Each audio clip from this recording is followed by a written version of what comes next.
On the 4-year cycle, I bet 2026 is an up year. My thesis is that the factors that have driven the 4-year cycle, there are really three that people point to.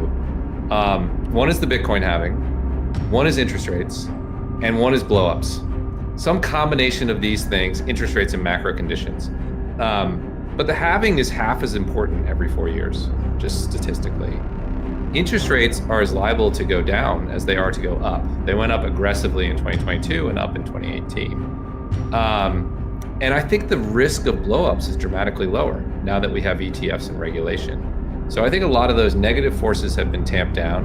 And at the same time, we have these flows in institutional purchases.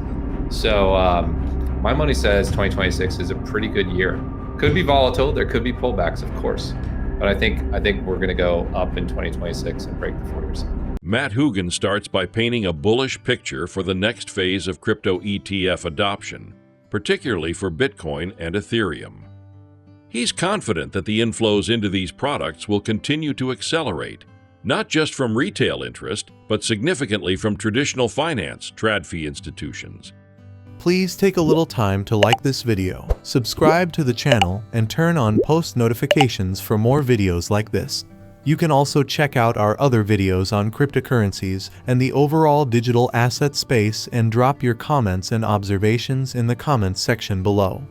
Everything you do helps with the YouTube algorithm and immensely contributes to the channel's growth. Thanks and enjoy the video. I'm really optimistic on Bitcoin and Ethereum inflows over the next year. So I think they're going to pull down a lot of assets. I think some of these small funds, smaller assets will do well.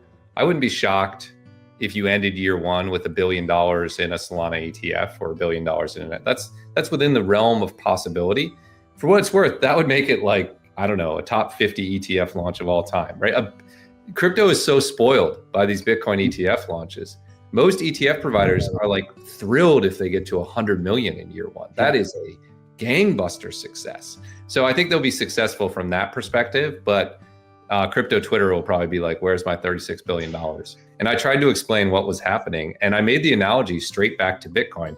If you wonder why Bitcoin is up 120% since the ETF launched, it's that ETFs and companies have been buying 5 times the supply of Bitcoin. And Econ 101 says more demand than supply equals higher prices. And what happened in ETH is around May 15th, we turned a switch, right? We had done $2.5 billion in inflows and no corporate purchases from the launch of ETH ETFs in July of 2024 until May 2025. There was no supply and demand were basically even with the amount of being produced. But since then, ETH ETFs have been on a tear. They pulled down $5 billion in inflows. Tom Lee is out there buying ETH. There are other ETH Treasury companies. By our estimate, demand from ETFs and corporations have exceeded new ETH supply by 32 to 1 since May 15th. 32 to 1, more than Bitcoin. And people get all tied up about the valuation case for ETH. Is it cash flow driven? Is it store of value? Whatever. Any asset, if you have 32 times the demand than there is supply, the price is going to go up. And that happened. And I'm bullish for ETH because I think it's going to keep happening. I think ETF flows are going to accelerate. I think ETH Treasury companies are going to keep buying. And you can try to be smart about it and do your DCF models, or you can see that demand is more than supply and you buy it and hold it. And I'm a simple guy, so that was the point I was making there. Like if you think about ETH for the last 2 years, it was ultrasound money, it was digital oil, it was all these things. The community couldn't agree. And in the last 2 months, it's the chain for stablecoins and tokenization. Yeah. And that sells to TradFi. They want exposure to stablecoins and tokenization. They don't care about value. They want exposure to that growth. And ETH has become that, and it's simplified the narrative. And I think that will carry it for, at least another year. I think that's going to be the story on ETH. Tokenized treasury funds go from a few $1 billion to tens, 20s, $50 billion. Isn't Vanguard going to have to pay attention to that? And then they're going to be building funds on Ethereum. How are they telling their investors you can't have access to Ethereum if they're building funds on it? I'm really confident that they will be in the next 3 to 5 years. That's the direction the industry is moving in. So I think they're in a bind and they'll have to unwind it, and eventually they will. I do think it's something that's happening. I think it's happening in the equity market where you see the rise of these treasury companies and IPOs doing very well. I think there's like an altcoin cycle within equity crypto.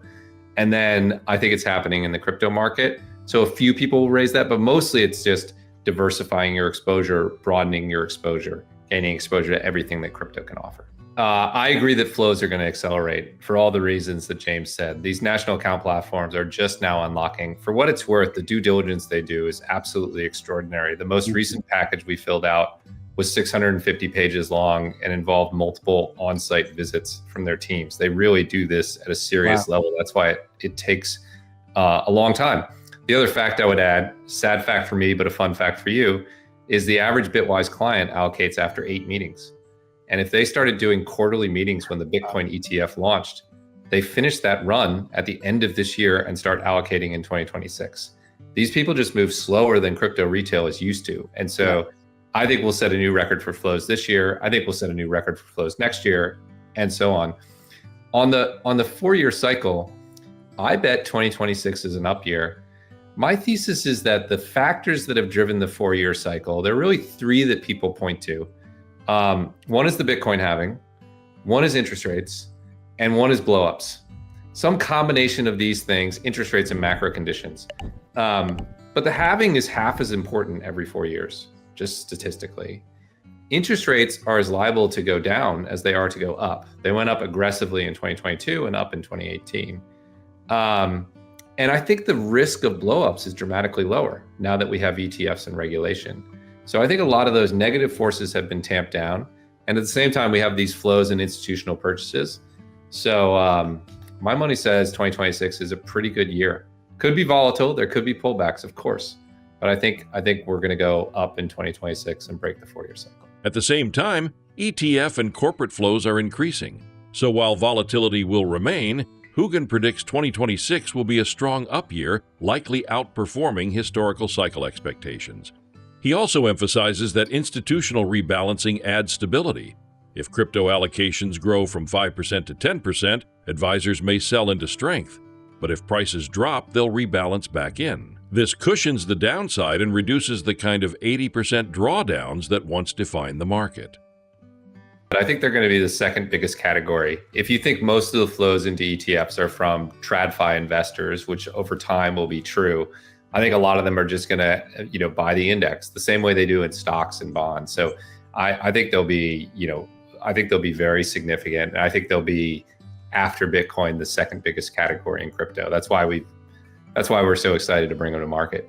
I think the average opinion of Solana is better than it is for XRP across crypto investors, but that's not who buys the ETF on day one. Exactly. It's the passion, right? And so I went to an XRP conference in Vegas on a Saturday. There were 1,200 people in the room. Every seat was taken. That's crazy. Try to get that in a TradFi conference. No one's going on a Saturday. Mm-hmm. There is an army of people who are really passionate about XRP, and I think it would do exceptionally well out of the gate. It doesn't matter, again, that 90% of people hate it. What matters is 10% of people love it. That's what drives the flows on those initial days. And I think it would do well. If Solana is ripping, I think Solana is facing somewhat of a narrative transition that it's going through. And so depending on when it launched and where it is in that transition, I think that would matter a lot. If Solana is ripping, it would do well. But my base case out of the gate would be XRP, at least for the first few months. We've been in the market since 2017 at Bitwise. And I would say for the first 6 years, it was maybe 1%. And then for another year, it was 2.5%. And now I'm seeing a lot more 4 and 5%. We see sort of the wins come in from advisors. And I would say the wins today were in the range of 2.5 to 5% and more biased toward the 5%. And we see national account platforms talking up to 10%. For what it's worth, it makes sense because the volatility of crypto has come down substantially, right? And the risk in this market has come down, the regulatory risk, the custody risk, the trading risk, the legislative risk, that's reflected in lower vol. As vol comes down, allocations go up. And so I think this is just a rational part. I think we're going to end up in the 5 to 10% range for a lot of portfolios. So I guess as far as the accelerating part, like the big thing, the big people that use ETFs mostly are advisors like that. Those are probably the number one use case. Obviously, hedge funds use it. Individual and retail use them a lot too. But for the most part, it's advisors and brokers and wealth management platforms, and they control tens of trillions of dollars in the U.S. alone, multiples of that globally, and they're pretty early as far as putting this in client portfolios. I mean, the people who are buying this early days are the independent advisors, the people who went out on their own and have some sort of different back office and compliance rules, and they were able to buy this immediately. But for the most part, if you look at like the UBSs of the world, the JP Morgans, you name it, like they have usually like a 3+ year due diligence process before they allow these things to be bought by the people using their platform. So you need to have a certain level of assets, certain level of liquidity. They want to watch your track record. Now that has been sped up for these assets specifically because it's a single asset and you can just study the history of the asset for the most part. Also, there's a lot of demand from people saying, why can't I buy this for my clients? But for the most part, when an ETF is launched, it's like no one can buy it, right? Not until we give it an okay. At these big platforms. And then there's some level in the middle where like I refer to as like a yellow light. So you go red light to yellow light, where it's like you need a certain level of assets, or the client has to specifically request it from you to put in their portfolio. That's solicited versus unsolicited. But like the green light on it, where you're like, you can just recommend it for a client portfolio, like we're talking about 1%, 2%, 3%, what have you. Like for the most part, all these platforms, there's very few that are at that level. So once we get to that level, and as this whole space matures more and more, I think we could accelerate, honestly, as far as I'm concerned, with demand for these types of products. And I forget the first part of your question. For your cycle, is it still intact? Oh, yeah. So I think I'm somebody that thinks it will be intact, but it's going to be muted. I mean, if you look at it, I think those loops are kind of getting smaller. Like if you think about it like a roller coaster that's going down, I just think the amplitude isn't going to be as much. Like I don't know if we'll see like an 80% pullback. Could we see 50? Maybe something along those lines. I don't know. I won't pretend to be like a fortune teller, but I just think like as these institutions come in, more stable money, stable backing, forced buyers in a way with these treasury companies and different things.